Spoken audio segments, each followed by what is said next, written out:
Ukraine যুদ্ধকে ঘিরে গত ৭ দশকের মধ্যে একেবারে তলানিতে পৌঁছেছে রাশিয়া যুক্তরাষ্ট্র সম্পর্ক। আধিপত্য বিস্তারে একে অন্যের মধ্যে চলছে তুমুল প্রতিদ্বন্দ্বিতা।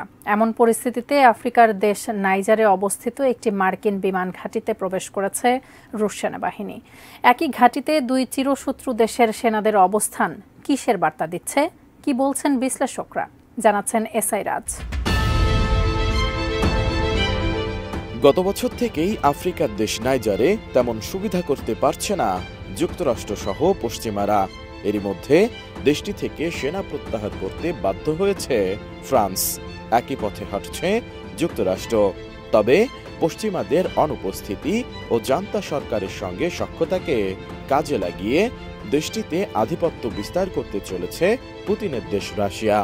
এবার আফ্রিকার দেশ নাইজারের একটি মার্কিন বিমান ঘাঁটিতে ঢুকে পড়েছে রাশিয়ার সামরিক বাহিনী বলে জানিয়েছেন একজন সিনিয়র মার্কিন প্রতিরক্ষা কর্মকর্তা।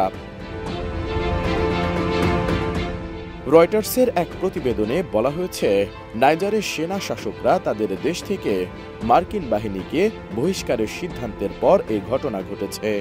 গত বছর অভ্যুত্থানের মাধ্যমে নাইজারের ক্ষমতা দখল করে দেশটির সামরিক বাহিনী।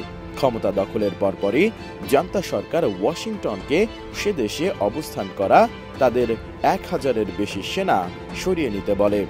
জানা যায়, ইতোমধ্যে নাইজারের নতুন জান্তা সরকার যুক্তরাষ্ট্রকে পাশ কাটিয়ে রাশিয়া ও ইরানের সঙ্গে তাদের সম্পর্ক আরও গভীর করছে।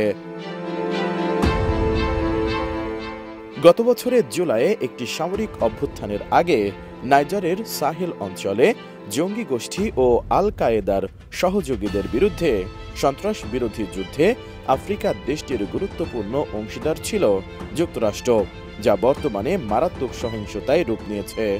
নাম প্রকাশ না করার শর্তে একজন ঊর্ধ্বতন মার্কিন প্রতিরক্ষা কর্মকর্তা বলেন, রুশ সেনারা ওই বিমান ঘাঁটিতে মার্কিন বাহিনীর সঙ্গে একত্রে অবস্থান করছেন না।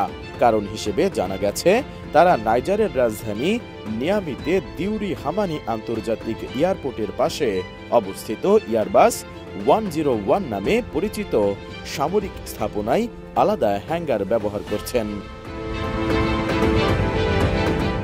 ডিজাইন, এলিগেন্স, বিউটি, সেরা পণ্য সবার জন্য জেভিকো। একই ঘাঁটিতে রুশ সামরিক কর্মীদের মোতায়েন যুক্তরাষ্ট্র ও মস্কো বাহিনীকে এমন এক সময়ে ঘনিষ্ঠ করে তোলে যখন ইউক্রেনে রুশ আক্রমণের পর কিয়েভের ঘনিষ্ঠতম ওয়াশিংটনের সঙ্গে মস্কোর সম্পর্ক প্রতিনিয়ত উত্তেজনাপূর্ণ ও সংঘাতপূর্ণ হয়ে পড়ে।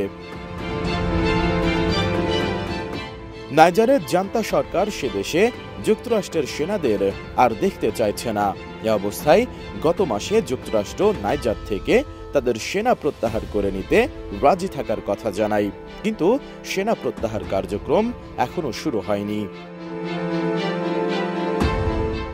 আগামী দিনে সেনা প্রত্যাহারের সময়সীমা নিয়ে প্রতিরক্ষা বিভাগের সঙ্গে আলোচনাও হতে পারে। এরপর সেনা প্রত্যাহারের সময়সীমা নির্ধারণ করা হবে। গত বছরের 26 জুলাই সেনা অভ্যুত্থানের মধ্য দিয়ে নাইজারের প্রেসিডেন্ট মোহাম্মদ বাজুমকে ক্ষমতাচ্যুত করা হয়। অভ্যুত্থানে নেতৃত্ব দেন দেশটির প্রেসিডেন্সিয়াল গার্ডের সদস্যরা। এসআই রাজ, ডেস্ক রিপোর্ট, এটিএন নিউজ।